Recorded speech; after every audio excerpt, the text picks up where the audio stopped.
Guys are ready? Say I'm ready. Ready Good to go. job. So thank you for those of you that are here today, and then those of you that are joining online. I chose this topic today because we talked the last couple of weeks about lead generation, how to turn one listing into five listings.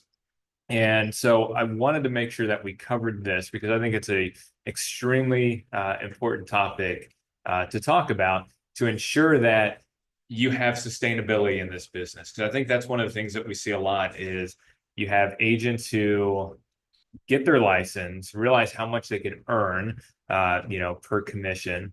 And before that commission check even comes in, they've already got it spent. So it's really important to understand where your commission check should go so that you can make this a business and a long-term business as well. So let's get right into it. So first is that mind shift, right? So and I've been guilty of this as well. I've got a property under contract. I'm already calculating what that commission is going to be and what I'm going to spend it on, right?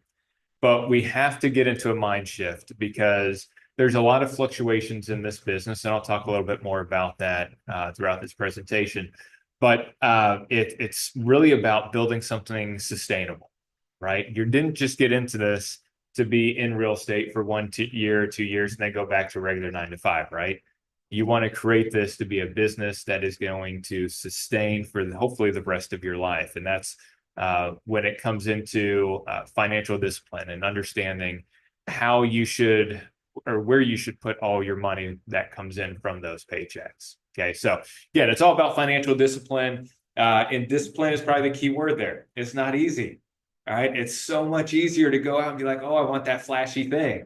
Right. It is very hard to say, I'm going to put 30% of my commission into savings. I'm going to put 30% into a rainy day fund. Yeah. Who wants to do that? Nobody. But if you really look at it for the long term, those are the things that you have to do. So again, I heard this from a mentor that I had a while back. The pain of discipline weighs ounces, where the pain of regret weighs tons. All right, truly is. And you don't want to get to that point later on in life where you're like, man, I wish I hadn't spent all that money. I wish I had saved a little bit. So let's talk about that. So you need to know your numbers, first of all, because you might have a property under contract and you're immediately calculating that commission. And maybe that commission is 3% of the sale price. Well, always keep in mind, there are other fees that get taken out of that commission. Okay, so what is actually the money you're going to take home after all the deductions? So there's taxes and fees. Now, luckily, in Florida, we don't have state taxes. We just have our federal taxes. But there may be some additional fees in there that you need to subtract away from the total commission, as well as some of your business costs. With the XP, it's an 80-20 split up until you cap, then it's 100%, which is great. But always remember, there are transaction fees. There may be some referral fees on top of that. You may have spent some money on marketing. That's all stuff that you can kind of subtract from that total commission. And that is going to be your gross commission. So that's your starting point. So what is recommended? Now, before I say these numbers, there are two things that I need to make sure you understand is I am not a financial advisor and I am not an accountant. So I am not going to be getting into great detail on any of these. I'm going to give you some general guidelines, and then it's up to you to resource the professionals to help you further. And I know Charles is on the Zoom today, and Charles has done very well with savings and a lot of his wealth strategies. So I'm sure he'd be happy to talk to you about what he does. All right, but ultimately, what is typically recommended, you can see up on the screen, is save 30% for taxes. So you put that aside, 20% for reinvestment in your business, 20% for savings, and then 30% for your personal expenses. And I'll get into a little bit more detail with each one of those. Okay, but that's the general rule of thumb. And on the tax side of it, again, not going to go into great detail, but it is always best to go ahead and pay your quarterly taxes up front. Some people don't like doing that. They'll take whatever fine they might get at the end of the year. But it's always a good idea to pay your quarterly taxes. So at the end of the year, when your tax bill is due, you're not like, oh my God, I don't have any of that money left. Okay, so quarterly taxes, but if you don't do that, just put 30% aside, and that should take care of what you owe. All right, so let's talk about where that money goes. So the first thing is to pay yourself first. You are an independent contractor. All right. We don't have a regular paycheck coming in every single month. So it's important to make sure that you have an emergency fund. So that's about 3 to 6 months of your expenses. So you really need to sit down and figure out, okay, what is my mortgage? Or if you're paying rent, what are my car notes? How much do I spend in gas? How much do I spend in groceries? Any of the ancillary expenditures that you have. So you know exactly how much you need every single month to survive. Okay. Now, obviously, an emergency fund does not take into account trips and, all this fancy stuff. You're not going out to eat, at high-end restaurants for your emergency fund. So it's literally just what you need to pay your bills and keep you at an even level for the next 3 to 6 months. Okay. Just in case something happens and you don't have a paycheck coming in. Okay. Next is going to be your retirement accounts. So I have a Roth IRA and an SEP. Those are two things that I highly recommend. Again, go talk to a financial planner. They can set you up on what's best for you, but those do allow you to put money in to an account. And there's a couple of ways that you have to look at this when you talk about retirement accounts, because there's money that goes into a savings account that the taxes already come out, so you've already paid the taxes on, and then there's tax deferred. So just based on what your goals are for your future, maybe you expect to build this amazing business where when you retire, you're still getting significant income and your tax bracket is going to be higher. So you might want to create a strategy where you're paying the taxes now when you're at a lower tax bracket than in the future. And vice versa. You may say, look, when I retire, I'm just living off the money that I made. All right. So you might want to go ahead and put tax-free money in there so that when you pull it out, you're paying a lower income tax at the end. Okay. Again, talk to your tax accountant about this, talk to your financial planner. They will figure out exactly what the best plan for you is and explain all the details and the benefits of each of these plans. And there's also solo 401ks that you can look at. But don't forget some additional investment accounts. So real estate investments. You might want to put your money into a fix and flip. You might want to put into a rental property. Those are all ways that you can defer some taxes. And, again, some of you are brand new at this. And you may be like, look, I'm not making that much right now. But these are things to keep in mind for the future. Because at some point, you are going to be earning a lot more income and you're not going to know what to do with it. And you can only put so much money into these accounts. So now you have to start thinking like a business person. Well, where else can I put my money that's going to grow where I can defer taxes till later? Okay, so start thinking about all those things. And I know like my financial planner, he's great with that kind of stuff. When we talk about buying properties and how that can shelter some of your tax burden. So really think about that stuff, start game planning. I always recommend, and this is still a good time of the year, even though we're just past the first quarter of 2025, still start thinking about, okay, what are my goals for the future? And what do I need to do to achieve those goals? Because you got to start planning for all that stuff now. Don't wait until you start making the big bucks and you're like, oh, now I got to start shuffling things around. Know what you need to do in advance. So as your income continues to grow, you can go ahead and start planning. Okay, you know what? I'm getting to a point now where I have a little extra money. So let me start looking back into a real estate investment. Okay, because you already had that knowledge because you talked to your financial planner and they already set those things in place. One too far. Okay, so reinvesting back into your business. We've talked a lot about this over the last couple of weeks.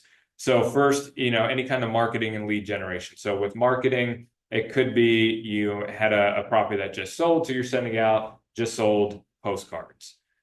You might even do a newsletter, just something where you're marketing your business and marketing that you sold a property in that neighborhood to generate new business. All right, there's also other paid lead generation strategies. So as new agents, right now things might be tight. You're like, you know what? I'm door knocking, I'm doing open houses, I'm doing all the free stuff right now, and that's great. You want to continue to do that, but now can you take it to the next level?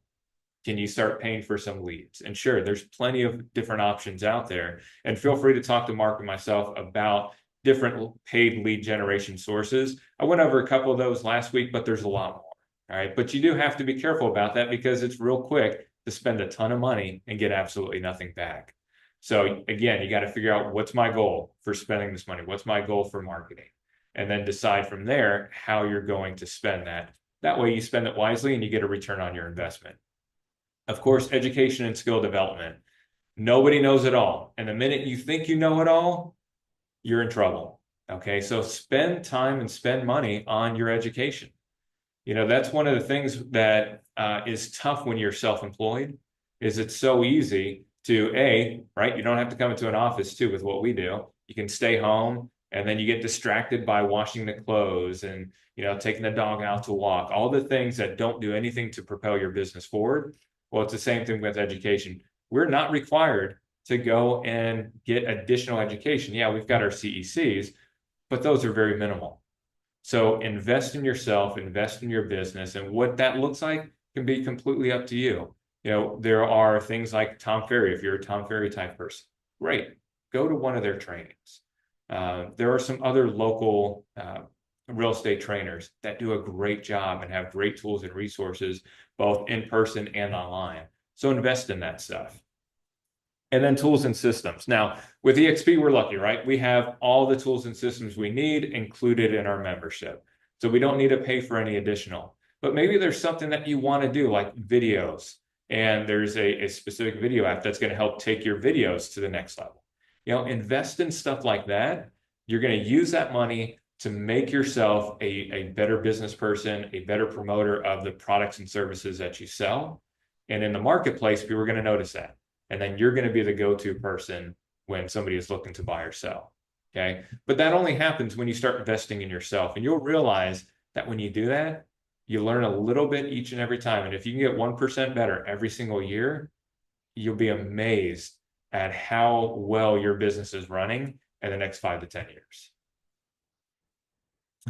And then handling taxes like a pro. Okay, so I'm going to give you some basic concepts.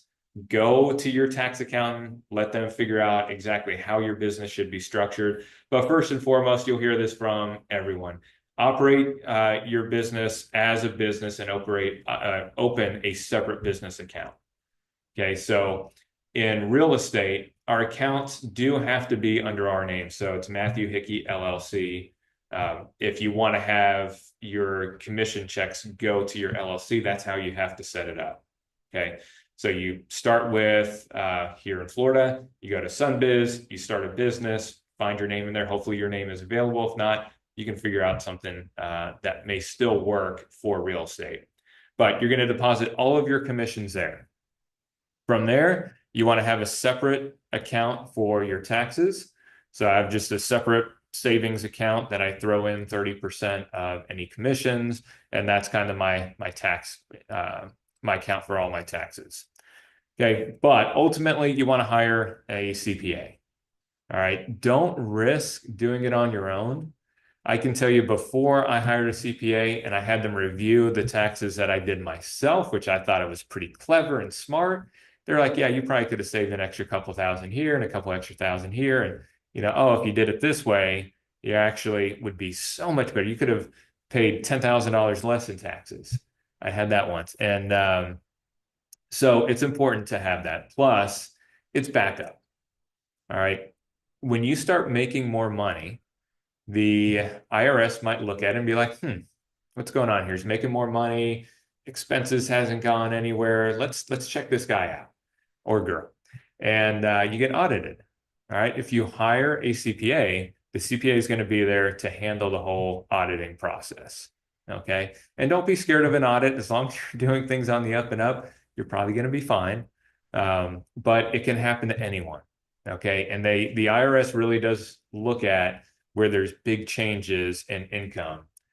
They just want to make sure that you're paying what you're supposed to be paying. Okay. And there are different softwares where you can track all of your expenses. So make sure you are doing that. And I'll mention one here later. But any of your mileage, make sure you're writing it down. So you're going to a client's house to do a listing presentation, you're showing homes, all of that stuff is tax deductible. And again, talk to an accountant to make sure that anything beyond that is also a write-off. You know, a lot of times we talk about our clothes, like, oh, well, I bought these clothes and that's what I wear to you know, to my showings. That's great, but is it specific to your business? Does it have the logo and your name on it? Or is it just a shirt that you would wear out to eat too? And if it's a shirt you'd wear out to eat, most likely it's not going to be a tax write-off. Okay, so it's important to understand all of that.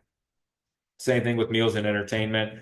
There's some meals and entertainment, 100% write-off. There's others that maybe it's only 50% write-off. Okay, this is a big one that I see. We call it lifestyle creep. And that means you're seeing these paychecks come in and you're like, man, this is awesome. You know, I'm getting these big checks. I'm going to buy the big fancy car. I'm buying a bigger house. And now all of your monthly expenses start creeping up. All right. Well, the reality is there's fluctuations in real estate. So don't ever go out of your means. All right. I try and live, I shouldn't say live frugal. If you know me, I don't live necessarily frugal. But I understand that I need to make sure that I have money that is going to last me throughout the year, right? When I get these big checks, I'm not thinking that, okay, that's going to be the constant. I understand that there's some balance in there. All right. So your income spikes, commissions naturally fluctuates. So you want to maintain stable expenses despite your income changes. And then celebrate wisely. Yeah. You got a closing in there. Could have been the closing from hell. Go out and enjoy yourself. All right. But again, just stay within your means. Don't start increasing your expenditures on a regular basis and things that are going to last a long time, like a mortgage on a property. You know, that's something that if you hit a rough patch, you know, you're going to be struggling. So make sure that you're staying consistent with your expenditures and don't just upgrade your lifestyle because you got a big paycheck. Okay. If you're consistently getting those across the board, you got a lot of money in savings, then you can start looking at, okay, now it's time we go to the next level with our lifestyle. That's fine. But just because you got a big paycheck and it's not sitting in the bank doesn't mean you can go out and start spending like crazy. All right, so let's talk about building long-term wealth. So obviously we talked about real estate investing. So you can do rentals, you can do any flips, the partnerships. I've partnered with investors where they really were the ones investing the money in it. But you know, as you're making money, you might want to do that as well. So again, there's passive income from that, but there's also ways to shield yourself from taxes. Yeah, your retirement accounts, we talked about that. And then I think this is a big one, diversifying your income. All right, so yes, you can get your check from a closing, but is that the only source of income that you want to have? No, we talked about these ups and downs of the real estate cycle, right? Sometimes you get big checks, sometimes you get small ones, sometimes you get no check. So how can you diversify your income? And there's a lot of ways as a real estate agent that you can do this. You know, one is doing affiliate income. So affiliate income is, you probably see this stuff on social media all the time. They're holding up a product or something. They didn't develop that product. They're just promoting it on their social media channels. There's a link that is tied to them, and they get a percentage of any sales that come through. Any one of us can do that. All right. And you can come up with creative ways of doing this. So we're real estate agents, right? All right. I might like Callaway Blue Water, but I'm probably not going to be promoting this because it's not a real estate thing. I'm going to promote things that are real estate related. So maybe I talk to a roofer who I really like. All right. And I say, hey, you know what? I'm going to promote your business through my social media channels and then any marketing that I do online. And if I get a customer for you, would you be willing to pay me 3%, 5% of whatever the value of that product is? And they may very well do it. It's free marketing for them, and they just have to pay you a little bit for that. So that's something that you can do. And that's just a way of making a little extra income. Coaching. Now, a lot of new agents are like, well, shoot, you know, I've barely sold any houses. Who's going to buy anything from me? Here's the reality. It doesn't matter your income or how many homes you've sold. It really comes down to, do you have something of value that has worked for you and you believe will work for somebody else, and you believe it will help somebody else? And if you do, create it. It could just be a digital product, something very simple that maybe you found for open houses that, had a significant impact on the number of people that came to your open houses, number of people that signed the sign-in sheet and responded to your follow-ups. Maybe you came up with something like that that you just haven't found through any other real estate coach or other real estate training sites. That's a digital product that you can sell. Very little experience needed, if any. Honestly, some of these real estate coaches, they don't sell properties. They're just great coaches. They understand the business, they understand the models that are out there, and they put together a coaching program that truly does provide significant value to real estate agents who are actually in the field. So don't feel like just because you don't have that much experience, you can't provide a service like this. You absolutely can. All right. Revenue share. So obviously with EXP and some other brokerages, they do offer revenue share. And that's something that I highly recommend you look into. If you have a deal with another agent and that agent was great to work with, why not have the conversation with them? Let them know about what we have in EXP, the benefits of it, and where it can take their business. They may or may not want to come on board, but absolutely no reason you can't have that conversation. And if they decide to join, then anything that they sell, you get a percentage of the company's revenue.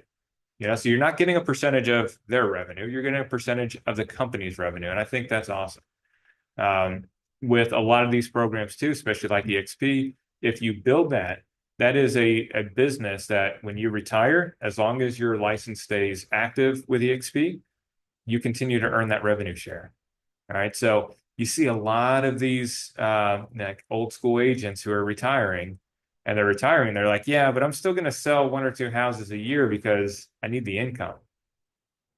Or do you want to be that agent where you can say, you know what, I've built up a significant business. I'm going to retire and I'm living on the beach and I'm not selling another property. That's something that you can do with these models. On top of that, and this is one thing that I always like to share, if you have a family, you can always will that business too. So as long as somebody in your family is licensed with EXP, that business that you built, you can actually put in your will and will it to them. So we're talking about, lifelong or generational wealth that you can build for your family. So I think that's awesome, and I highly recommend you do that. If you need help in learning how to promote the revenue share portion of it or how to attract people, there is in your Okta account. If you go to growth resources, they have tons of resources on how to talk to people. They even have a link in there for if you need a 3-way call. So maybe you're talking to somebody and you're still kind of new at this and you're like, hey, let's get you on the phone with somebody who knows more about this. All right. Click on that link, you get a connection, and you can actually do a 3-way phone call with somebody over at EXP. So a lot of other opportunities and options for you to diversify your income, not just focusing on your commission check by itself. Okay. And ultimately, no matter what you do in anything, whether it's savings or it's your real estate business, anything in life, consistency is key, right? If you're consistent with it, you're going to see the fruits of your labor. If you're not consistent with it, it's kind of like I go back to, if you treat this like a business, it'll pay you like one. You treat it like a hobby, it's going to pay you like a hobby, right? If you're not consistent with any of these tools that you decide to use, you're going to have few results, right? Or you're going to have results that you really don't want, So always pay attention to what you're doing. Make sure you're setting it up and you're doing it consistently. And the nice thing is a lot of this stuff you can automate. All right, so this is just kind of an overview of what I shared earlier.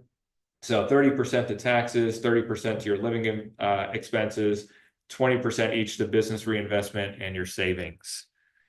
All right, so that's just kind of what it looks like. We always like to have little graphs, right? It's kind of like the healthy food eating, right? And you have your plate with all the carbs, proteins, fats, and vegetables. Same thing here is you want to make sure you have a general idea of what it looks like to split up your commission. All right. And that's it there. So nice and even, nothing crazy. So let's talk about automating it. So with financial tracking, there are things obviously with QuickBooks that you can utilize. QuickBooks, you have it on your phone. Phone is in my briefcase, but on your phone, so you can track everything. Some of them actually know when you're getting in your car. It's amazing what technology does. And it's tracking your driving. All right. And then at the end, you just have to tell it what you did. So it'll put it into the appropriate bucket. So there's QuickBooks, there's Wave. There's also Hurdler is one for tracking your financial. And I actually put it in the wrong spot. It's over in budgeting apps, which kind of works as well. But Hurdler is a app that is included through our MLS subscription through Stellar. So it's free of use. There is an app again that you can download, but that is a way to track all of your expenses as well. Okay. Automate your transfers. This is a big one. All right. There's a couple things through EXP that I think is great. They can automatically transfer some of your commission into the stock options. You can set up your commission checks to automatically put into your savings accounts, into your IRAs. So there's a lot of options there for you to just set it and forget it. All right. That way, when you actually look at your bank account, the money that's in there, you've already dispersed your savings. And then the rest in there is going to go back to your marketing and then some of your fund money as well. All right. But if you can automate it, it makes life so much easier and it makes temptations a lot less. All right. It is very easy to get tempted by the little shiny object when you know that paycheck is coming. So if you can automate all of this stuff, put it into the buckets that it needs to go into, and just let it sit there, forget about it, let that money grow. Okay. So it's extremely important that you do that. And this is really kind of a short training, right? Ultimately, I want to give you guys an idea of where the commission check should go. Make sure that you reach out to a financial advisor and reach out to an accountant to make sure that you have everything that you need to be successful and have a business that is going to last. Okay. Because again, if you treat it like a business, it will pay you like one. There are some with preferred settlement. They are actually having a financial advisor speak at the end of this month. So we'll share the details on that. If you have any questions on who to use locally, we have some people that we can recommend for you. But we suggest that you interview several financial advisors, several accountants. All right. Let them know what your situation is. Ask them what their suggestions are. All right. And from there, you're going to determine whether or not that's somebody that you want to work with or not. Because it's when you work with a financial advisor, when you work with an accountant, these are long-term relationships. All right. So if you feel like they don't really understand the real estate market, or maybe their personalities aren't like you now, I would rather go with somebody that maybe didn't have the best personality, but man, they really understood the real estate market versus somebody who I could really connect with, but they didn't know the real estate market. Okay. So those are some things that you have to weigh, but it's vitally important that you don't just look at your paycheck as money that you can spend on whatever you want. You really need to make sure that you're budgeting properly so that you can grow this business for decades to come and you can build a business that you can pass on to your family. All right. So with that, any questions online or any questions in here? Okay, you guys know what you're going to do? Charles, if you're still on, any comments? Yeah, I have a lot of comments, but none of them are important. You were talking before about what to do with your money, and I made a comment on the chat. Needs come before wants. That's how I started. I found myself in a situation where I couldn't get a credit card, so anything I wanted or needed had to be paid by cash. Mm-hmm. And that in itself was a valuable lesson. Not everybody has to go through that because credit cards are pretty available these days. But yeah. That was my predicament back when. So needs before wants is what I'm saying. What was that comment? Needs before wants. Or wants. I like that. Yep, that's for sure.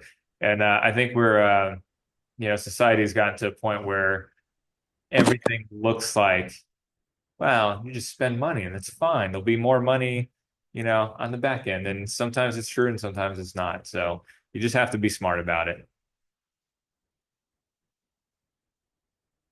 All right, Mark, any comments? Cool. All right, guys. Well, thank you again. And if you need anything, just reach out. That's what we're here for. Appreciate your time.